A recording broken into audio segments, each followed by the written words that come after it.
Nama saya Yohanes Itan Setiawan, NPM 61823010073. Nama saya Michael Audric, NPM 61823010066. Saya Yohanes Marsowenarso dengan NPM 60522011116. Saya Jessica Nafiza Maharani dengan NPM 61123011163. Untuk tugas video kali ini, kami akan melakukan observasi dan wawancara kepada komunitas Damihi.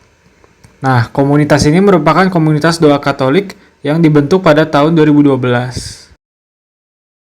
Komunitas ini diketuai oleh Bapak Vincentius Alex dan memiliki anggota sebanyak 27 orang.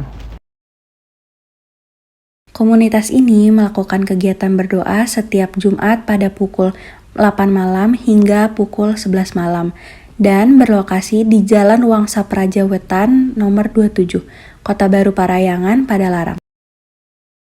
Alasan memilih komunitas ini adalah karena teman saya merupakan salah satu anggotanya. Dan setiap kali dia diajak untuk bermain pada hari Jumat, dia selalu menolaknya. Jadi saya penasaran, apa saja kegiatan yang komunitas ini lakukan yang menyebabkan teman saya lebih memilih komunitas dibandingkan bermain. Apa saja kegiatan yang dilakukan dan bagaimana komunitas ini berjalan? Mari simak video hasil observasi dan wawancara kami.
Bagaimana awal terbentuknya komunitas Damihi Animas Caetera Tole?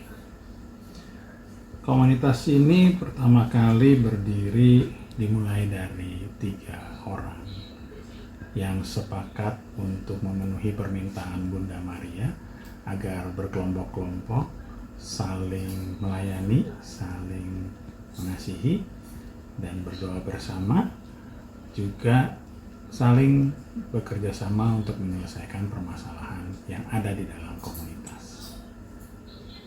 Itu awalnya. Terus apa alasan membentuk komunitas ini? Alasannya mengikuti apa yang diminta oleh Bunda Maria, supaya kita dalam berziarahan di dunia ini tidak mungkin sendiri, tidak akan sanggup sendiri, jadi kita harus berkelompok. Untuk pertanyaan kedua, apa arti dari komunitas ini?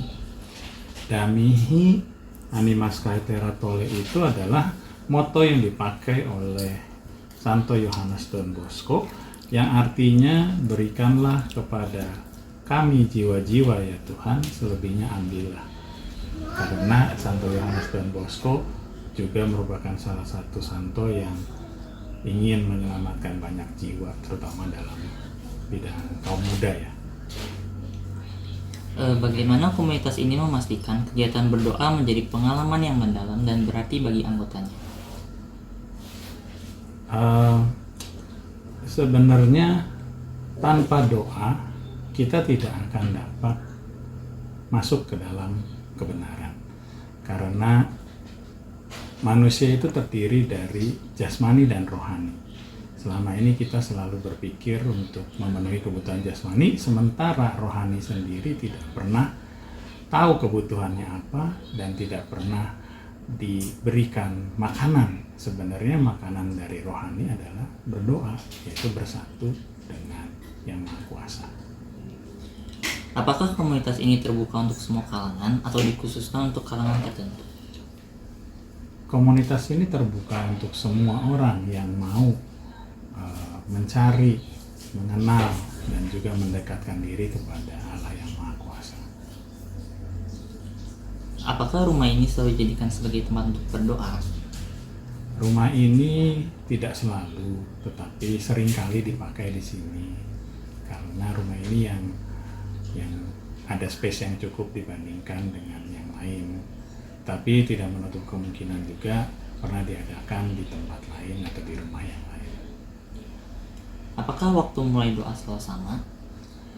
Doa kami itu dulu mulainya dari jam 7. Kemudian ada berubah minta lebih awal jam 6, tapi karena banyak juga anggota komunitas yang belum selesai pulang kerja baru, akhirnya setelah perjalanan panjang kami mulainya di jam 8, sekitar jam 8 malam. Untuk selain kegiatan berdoa, adakah aktivitas atau yang dilakukan oleh komunitas ini untuk memperkuat ikatan sosial dan spiritual antar anggota?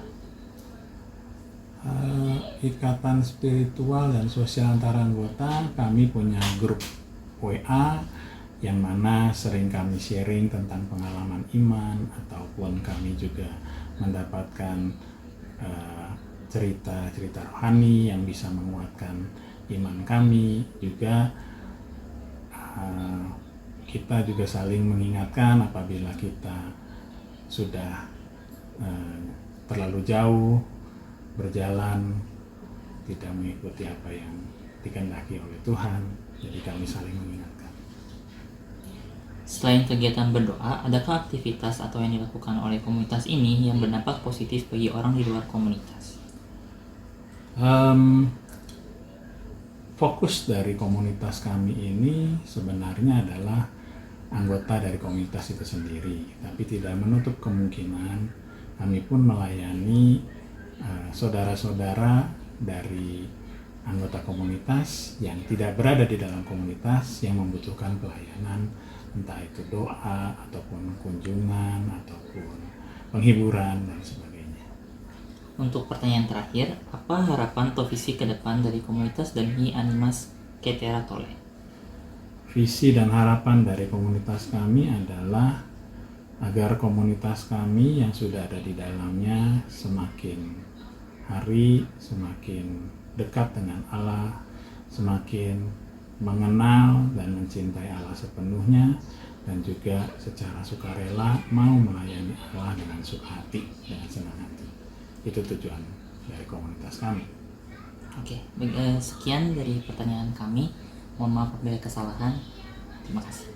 Terima kasih juga.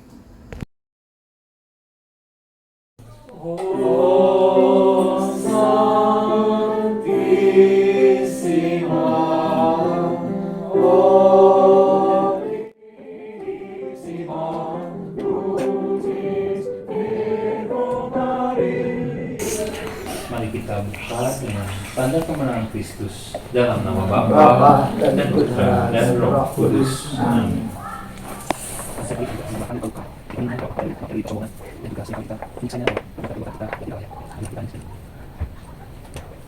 Saya mengaku kepada Allah yang Maha Kuasa, kepada Bunda Perawan Maria,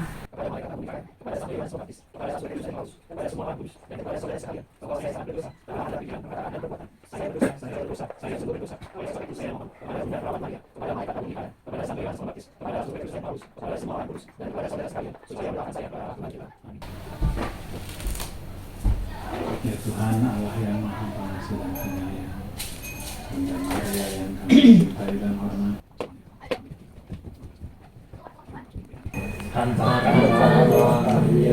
Kepadamu kami persembahkan peristiwa keempat ini ya Tuhan Yesus, untuk menghormati peristiwa persembahan dirimu di Kenisa oleh Bunda Maria. Melalui ini kita mengaitkan Bunda Suci, kami mohon padamu kami akan dan kami jualan pada. bagi sabdamu Tuhan, arahkan pikiran kami. Siapkanlah hati kami, agar terang kasar, ingatkan Kan perhatiannya pada sifat belas kasihannya, mengimbangi bobot keadilannya yang tidak dapat dipahami dengan hukum pengampunan, dan memilih untuk mengalahkan kebaikannya sendiri pada kesetiaan dan pelayanan yang setia dari orang-orang benar dan para nabi-umatnya, daripada pada kemarahannya terhadap kejahatan dan dosa-dosa seluruh umat manusia. Di mana nih dari untuk mengingat ini? Lagi apalin doanya Den? Itu perjalanannya kok. Hah? Itu diminanya sama kepala bait Allah lo, imam bait Allah lo. Oh, bukan, itu bukan kepalanya, imam bedanya. Bukan sapu bait Allah gimana? Salam Maria, putri tercinta Allah Bapa. Salam Maria, bunda yang dikagumi Allah Putra. Salam Maria, mempelai setia Allah Roh Kudus. Salam Maria, baik bagi Allah Tritunggal. Salam Maria, pemimpin Bapa dan Putra dan Roh Kudus. Amin. Salve Regina, Mater Misericordiae.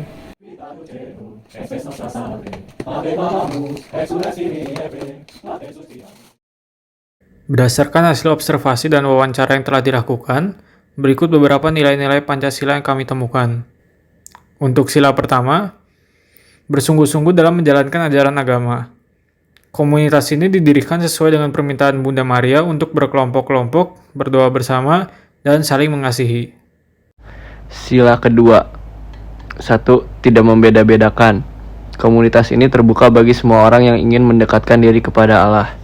2. Gemar melakukan kegiatan kemanusiaan. Selain berdoa, komunitas ini juga beberapa kali melakukan pelayanan dalam bentuk doa, kunjungan, dan pelayanan kepada orang lain. Sila ketiga, mengutamakan kepentingan kelompok di atas kepentingan pribadi. Berdasarkan wawancara, dapat diketahui bahwa pada awalnya jam mulai berdoa lebih awal. Namun, karena beberapa anggota yang masih bekerja, maka dimundurkan waktunya menjadi jam 8. Yang kedua, membina hubungan baik dengan semua anggota. Komunitas ini memiliki grup WhatsApp yang digunakan untuk berbagi pengalaman, iman, cerita-cerita rohani, dan lainnya. Nah, untuk sila keempat ini ada 2. Yang pertama itu bebas berpendapat. Dalam kegiatan membahas kitab suci atau surat dari santo atau santa, semua anggota dibebaskan untuk menyampaikan pendapat mengenai apa yang ditangkap atau dirasakan dari bacaan tersebut. Nah, yang kedua ada menghormati pendapat. Dalam kegiatan ini juga, terkadang ada orang yang memiliki pendapat yang berbeda atau bertentangan. Namun pada akhirnya dapat diselesaikan dengan mencari sumber-sumber lain yang lebih kredibel atau pendapat dari anggota-anggota lainnya. Sila kelima, adil dalam pemilihan pemimpin doa. Dalam hal siapa yang memimpin doa, setiap anggota memiliki hak untuk dipilih.